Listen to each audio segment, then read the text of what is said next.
What's up, everybody? Welcome back to Brian Knows Movies. Is it time to start talking about Anthony Hopkins in the GOAT conversation? We're going to talk about that and more as we review The Father. What's the matter, Dad? Strange things going on around us. Don't worry. Everything will sort itself out.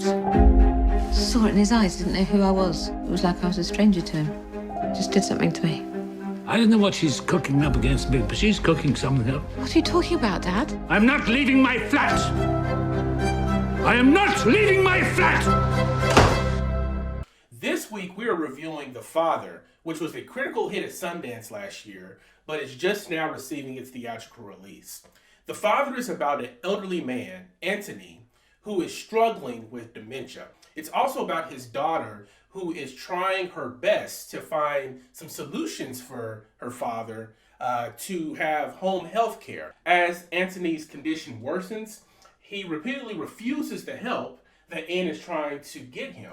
Unbeknownst to him, this is causing a lot of stress, a lot of strife, and a lot of frustration on the part of his daughter. Anthony, throughout the movie, struggles to trust his daughter and others. He struggles to understand time and eventually even questions reality itself. Sir Anthony Hopkins plays the lead role of Anthony, and he does it with a lot of force and courage. Now, I don't really have to give you Sir Anthony Hopkins' resume. It speaks for itself, but I will like to talk about that at the end of the review. Olivia Colman may not be familiar, as she's only been in smaller independent films.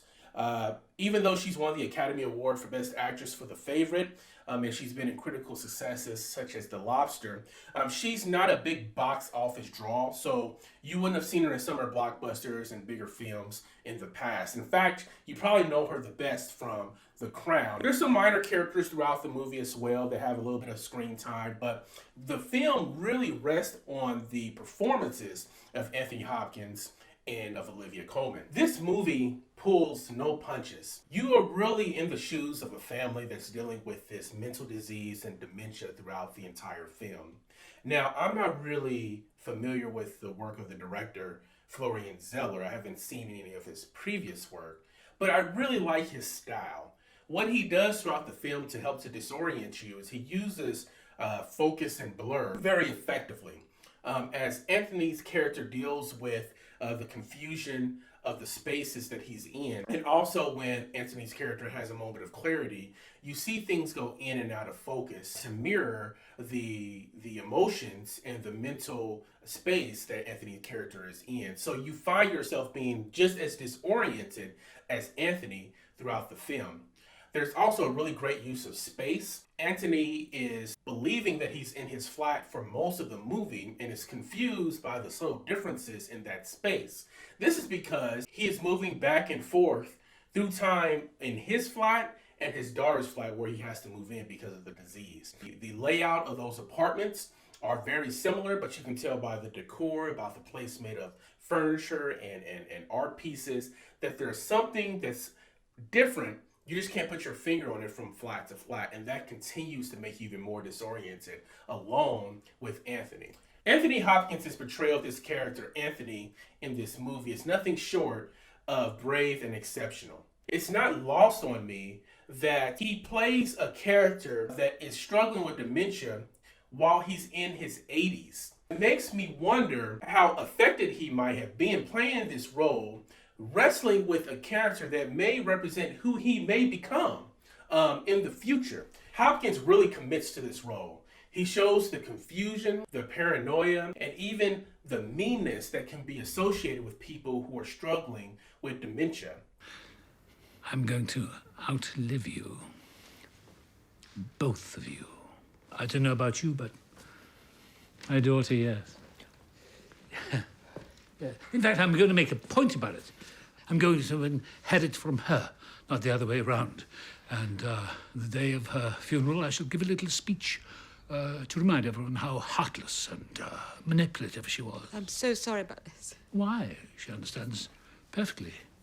But he also has these small, tender moments of clarity and of gentleness and of fragility and vulnerability that makes your heart hurt and ache even more for this elderly man as he struggles with this mental disease. Olivia Colman's character of Anne, the way that she plays this character is brilliant.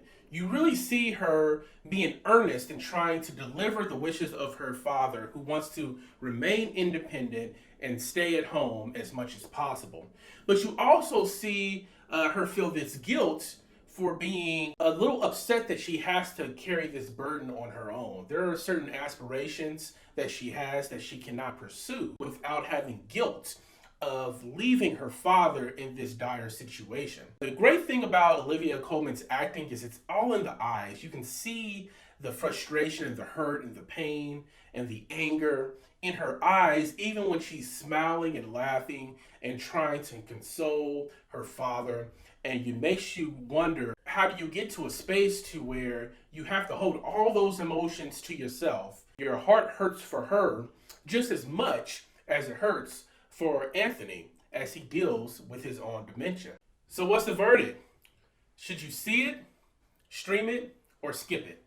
I would implore you to please, please, please go see this film, especially if this is not a film that you would normally gravitate towards. There are no huge action scenes or CGI fest.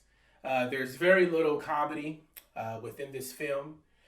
There is no happy ending to this, and you're not going to leave feeling anything but a deep sadness for these characters. But what you will have leaving this film is a deeper introspection about the human condition, as well as a greater appreciation for the craft and the art of acting. Colman and Hopkins are phenomenal. I believe that the best movies move you in unexpected ways. When I was watching the film, I found myself asking the question, what would I do if I was in the shoes of Anne?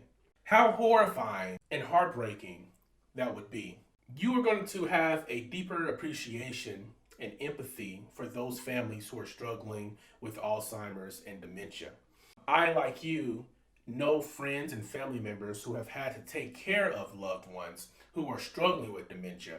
And I can promise you that I saw their story within Anne and Anthony's characters in this film. It's important. I explained it all to you. Why do you keep looking as if there's something wrong? Everything is fine. I think she tries to do the best she can for you, Anthony.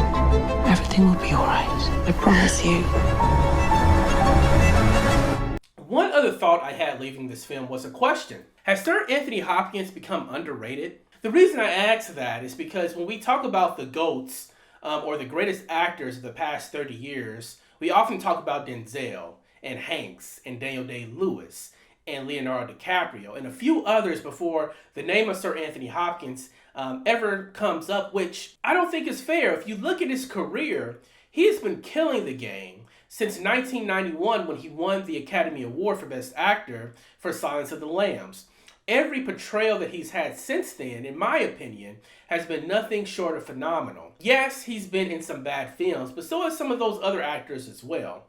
And just like those actors, he is the best part of those films, no matter if it's good, great, or bad. He was just nominated for an Oscar just last year, and yet we don't elevate Anthony Hopkins in these greatest of all time conversations. I think it's time for that to change. But hey, what do I know? I'm just a guy that loves movies. If you've seen The Father, please head over to the comment section. I want to hear from you. Did I get it right? Did I get it wrong? Did you have the same emotional reaction to this film that I did? If you haven't seen The Father, but you now plan to see it, I would like to know that as well.